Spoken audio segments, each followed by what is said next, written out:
Hello dear students, कैसे हो आप सब। मेरे चैनल बायो प्रो प्लस में आप सभी का बहुत बहुत स्वागत है। मैं डॉक्टर नीलू मिश्रा। आज मैं आपको जो टॉपिक पढ़ाऊंगी वो है साइक्लिक फोटोफॉस्फोराइलेशन।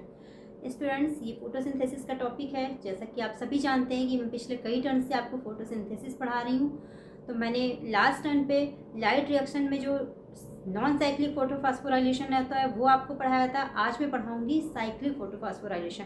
मैंने आपको बताया था कि जो लाइट रिएक्शन होती है उसमें 2 टाइप्स के फोटोफॉस्फोराइलेशन होते हैं, साइक्लिक एंड नॉन साइक्लिक। तो लास्ट टाइम पे हमने पढ़ा था नॉन साइक्लिक फोटोफॉस्फोराइलेशन, आज हम पढ़ेंगे साइक्लिक फोटोफॉस्फोराइलेशन।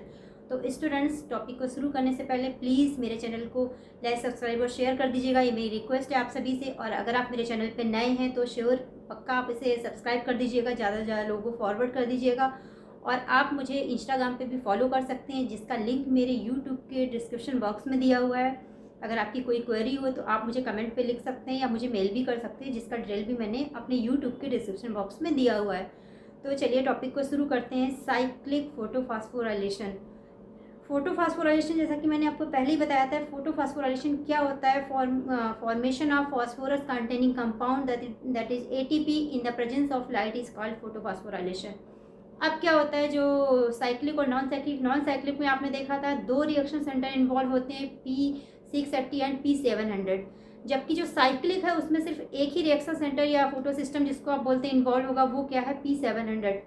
साइक्लिक का मतलब क्या है, जो एक साइकिल कंप्लीट हो। यानी साइक्लिक फोटोफॉस्फोराइलेशन में क्या होगा, इलेक्ट्रॉन जिस रिएक्शन सेंटर से निकलेगा वापस कम बैक होकर उस रिएक्शन सेंटर में आएगा। इसीलिए इसको बोलते हैं साइक्लिक फोटोफॉस्फोराइलेशन, क्योंकि इलेक्ट्रॉन की एक साइकिल इसमें कंप्लीट होती है।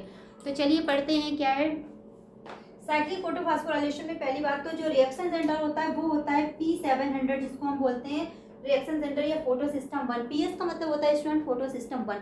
तो अब यहाँ पे क्या होता है, जो सनलाइट जैसे ही इस पे पड़ती है तो ये एक्साइटेड होता है, और एक्साइटेड होता है तो क्या होता है, यहाँ से 2 इलेक्ट्रॉन रिलीज कर देता है। तो इस रिएक्शन सेंटर से जो 2 इलेक्ट्रॉन निकलते हैं वो कहाँ चले जाते हैं, प्राइमरी इलेक्ट्रॉन रिसेप्टर में। प्राइमरी इलेक्ट्रॉन रिसेप्टर से ये इलेक्ट्रॉन आते हैं फेरिडॉक्सिन में। फेरिडॉक्सिन से कहाँ आते हैं, प्लास्टोक्विनोन में। आप देख रहे होंगे 2-2 इलेक्ट्रॉन का मूवमेंट है। प्लास्टोक्विनोन से कहाँ आते हैं, साइटोक्रोम सी में, या साइटोक्रोम कॉम्प्लेक्स भी इसको बोलते हैं। यहाँ से इलेक्ट्रॉन आते हैं प्लास्टोसाइनिन में, जिसको कि पीसी बोलते हैं। और ये प्लास्टोसाइनिन से इलेक्ट्रॉन वापस कहाँ चले आते हैं, रिएक्शन सेंटर में वापस चले आते हैं। तो आप देख रहे हैं यहाँ पे जो इलेक्ट्रॉन निकले हैं वो कहाँ से निकले हैं, P700 से निकले हैं, और मूव करते हुए आते आते वापस P700 में यानी रिएक्शन सेंटर में ही आ गए हैं। इसीलिए इसको क्या बोलते हैं, साइक्लिक फोटोफॉस्फोराइलेशन, क्योंकि इसमें इलेक्ट्रॉन की एक पूरी साइकिल कंप्लीट हो रही है।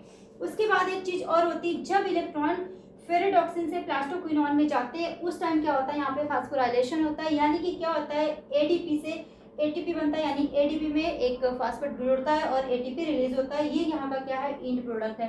तो स्टूडेंट्स, आप यहाँ पे जो जब इसको लिखेंगे तो आप इंड प्रोडक्ट में क्या लिखेंगे, इंड प्रोडक्ट होता है इसका एटीपी।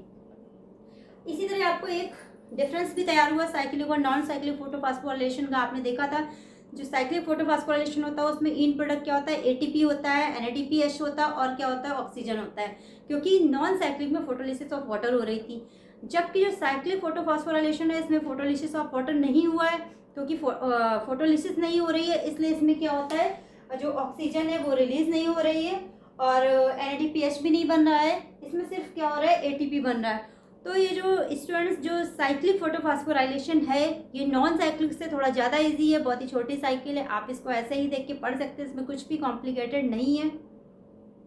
और आप इस फ्लो चार्ट के माध्यम से पॉइंट से सारे पॉइंट्स लिख सकते हैं। हाँ, जब भी आपको अगर साइक्लिक या नॉन साइक्लिक कोई एक फास्फोराइलेशन लिखने के लिए आता है तो मैं एक चीज़ जरूर आपसे कहूँगी, जैसे इतना छोटा सा है तो आप चाहें तो जब भी आता है साइक्लिक फोटोफॉस्फोराइलेशन तो आप एक डेफिनेशन लिख सकते हैं कि फास्फोराइलेशन क्या होता है, फास्फोराइलेशन क्या होता है। उसके बाद आप ये भी लिख सकते हैं कि कहाँ होता है। तो सबसे पहले अगर आता है साइक्लिक फोटोफॉस्फोराइलेशन तो आप क्या लिखेंगे, लाइट रिएक्शन, फोटोसिंथेसिस की लाइट रिएक्शन में 2 फॉस्फोराइलेशन होते हैं। कौन कौन से होते हैं, साइक्लिक एंड नॉन साइक्लिक। और फिर आप जाके लिखेंगे साइक्लिक या नॉन साइक्लिक, जो भी पूछा रहा, ताकि जो भी एग्जामिनर उसे ये पता हो कि आपको अल्टीमेट ये पता है कि जो ये साइक्लिक या नॉन साइक्लिक फॉस्फोराइलेशन है ये किस चीज़ के प्रोसेस हैं। डायरेक्ट शुरू करने से पहले हम उसका थोड़ा सा बैक या ब्रीफ देते हैं कि हमें पता है कि ये जो टॉपिक हम लिख रहे हैं या पॉइंट हम लिख रहे हैं ये किस चीज़ से रिलेटेड है।